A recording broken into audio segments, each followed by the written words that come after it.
Hello YouTube, or at the very least, future Sidney.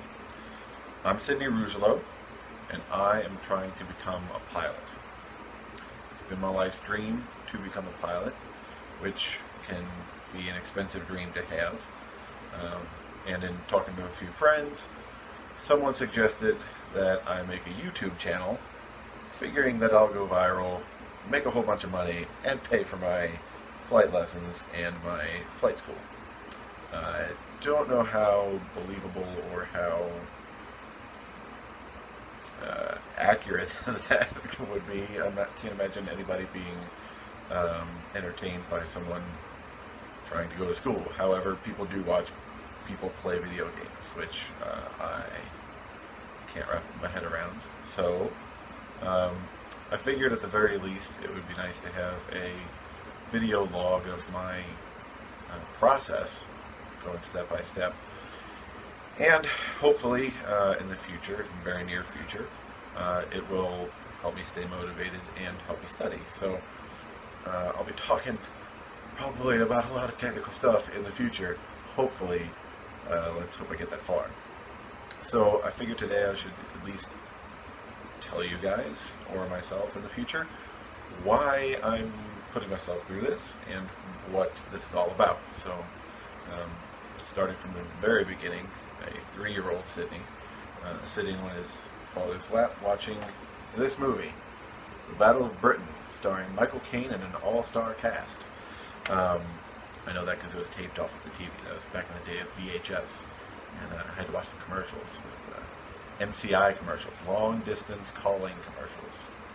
Yeah. Anyone under 30 probably has no idea what I'm talking about. So, very long time ago, very old movie, and very old dream of mine to fly, become a pilot.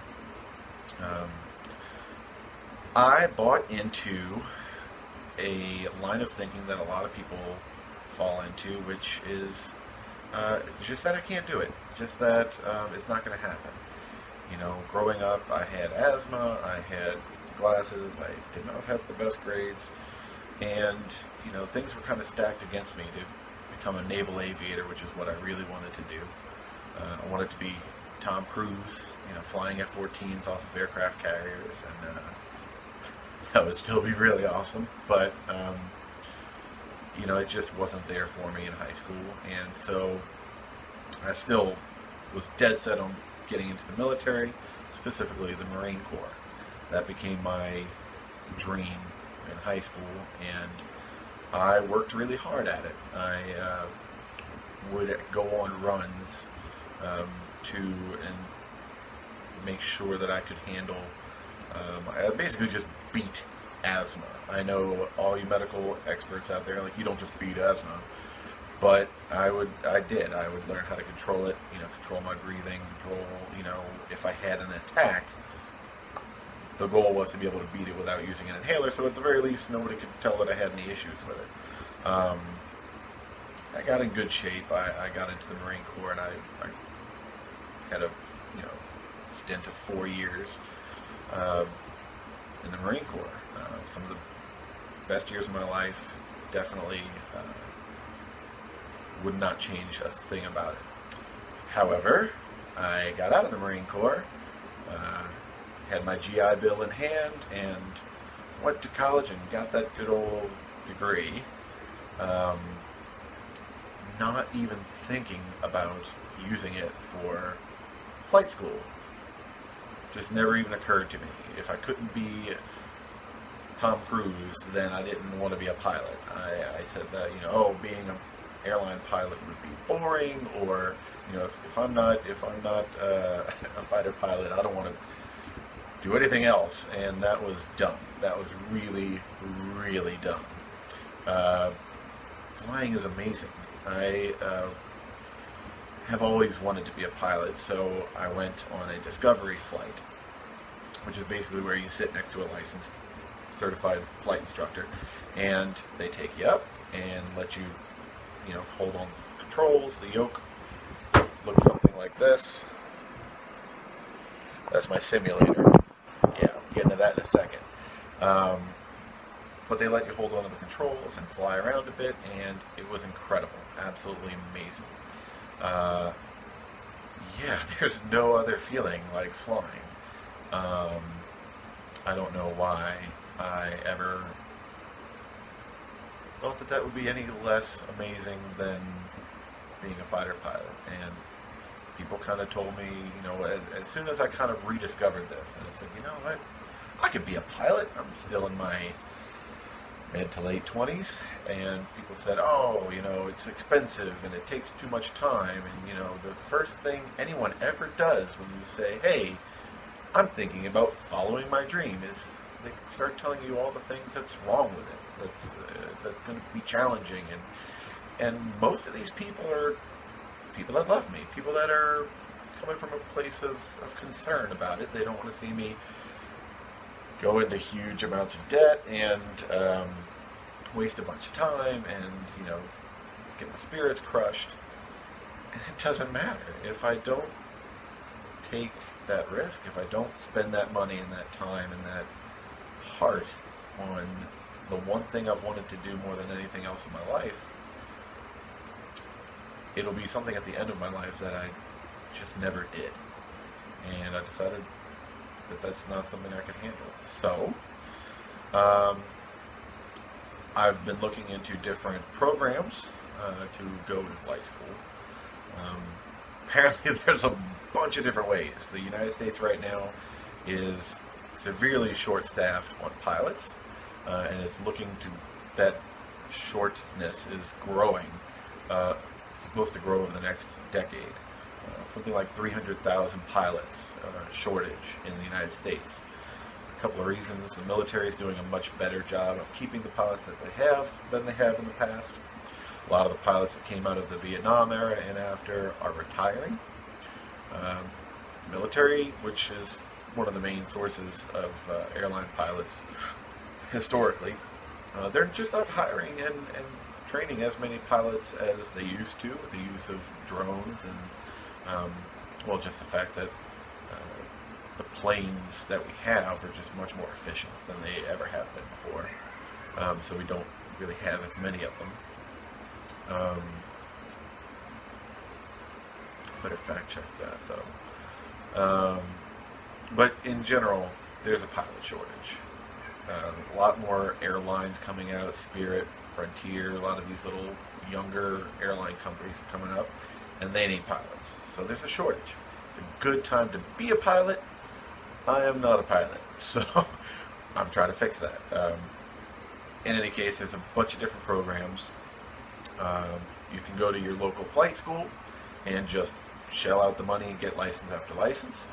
You get your private pilot's license and your instrument rating, your commercial pilot license, certified flight instructor license, multi-engine, all of those things.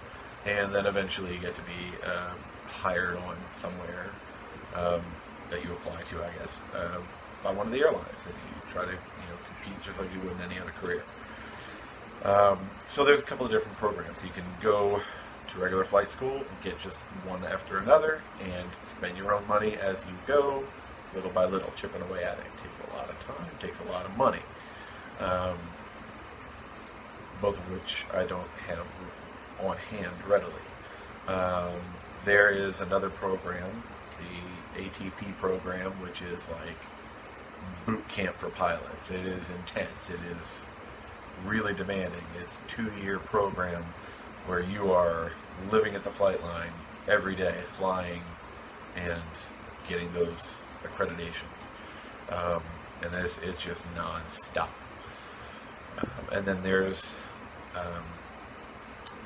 a route that I found that I'm choosing, which is getting a bachelorette in aviation, basically. I myself am going through Liberty University because they are affiliated with one of my local flight schools, so I can go online for the ground school and classes through Liberty University and do my flight training in the plane at my local flight school. So that's the route I'm choosing. The nice thing about this is that because it's an accredited university, I can go ahead and apply for student loans and financial aid and things like that. Having been former military, it kind of helps a little bit with pricing and with various scholarships and things like that that are available. So, kind of different. My first degree that I got was completely paid for by the GI Bill. I didn't do anything. I walked into the military affairs office and said, "Hey, I want to get a degree. Here's my GI Bill." And they said, "Great, you're in college now." So now I'm having to do all the things that I laughed at all of my fellow college goers for when I was in undergrad. People talking about, "Oh, my student loans are killing me. Oh, I got to apply to FAFSA." I don't even know what FAFSA stands for. That's really dumb, I know. But I never had to deal with it, so I didn't know. Gonna have to figure that out. So that's my next step, is actually getting all that paperwork together and submitting it. I've applied, I've talked to the location that I'm going to be flying out of, I've talked to Liberty University. Now it's all a matter of actually submitting my paperwork, getting it all together, getting my transcripts and all these things that I thought I was done with when I graduated from college, starting all over from scratch. But I gotta say, so far, I've barely even started to move my foot on the first step of my journey. But I'm already really excited about it. I went online and bought a flight simulator yoke and pedals down there. Yes, that is a ratchet strap. Yes, it's a ratchet strap. I was so excited when I got it in the mail that I tore the yoke out of the box and grabbed the pedals and threw the box in the trash so that I could get ready to use everything. And when I went to hook everything up, I discovered that the clamps that secure the yoke to the table were still in the box. So I had to make lemonade out of lemons, and I ratchet strapped my yoke to my desk, as you can see there. It works. It is secure. It is steady. It's not going anywhere. It's really firm. It's on there. And it's already, I tell you, I asked the guys at Gulf Coast Aviation, which is the school that I'm flying out of, if it's necessary, if it's handy or whatever to have a flight simulator. I was just so excited I wanted to even see, if I would enjoy sitting behind a yoke for 4 hours straight, going in a straight line from one city to another. Did it? Guess what? It's fantastic. Even if you're just staring at clouds, even simulated clouds, which are not nearly as pretty as real clouds, 4 hours, it's still really exciting. I guess you just have to have that in you. But I went ahead and I've been playing around with it and everything. Apparently, it's not necessary to have a flight simulator for your classes or anything like that. Not that the one that I bought would be worthy. It's very, very cheap. I'm trying to do this as cheaply as possible so that I can, actually make a living doing it. So, but it is a lot of fun, and it's got me really excited. And I'm already learning a bunch of really great things, like the fact that you really need to slow down on your approach when you are landing. So that was a lot of fun figuring that out. Anyway, so the long and short of it is that I'm just really excited to even be trying, to even be going for it.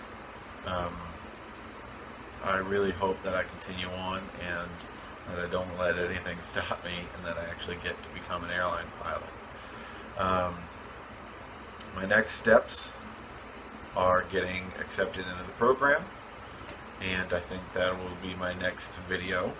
will be hopefully good news, saying, "Yeah, I got it." Um, in the meantime, I can't believe I'm about to say this because I hate people on YouTube that talk about this, but then again, I've been talking about myself for the last 15 minutes. So, subscribe to my channel. Ugh. But go ahead and do it anyway. And keep track, keep following me. If you have any questions about different things that I'm experiencing or going through, please don't hesitate to comment, and I'll try to get back to those. If you have any tips, monetary or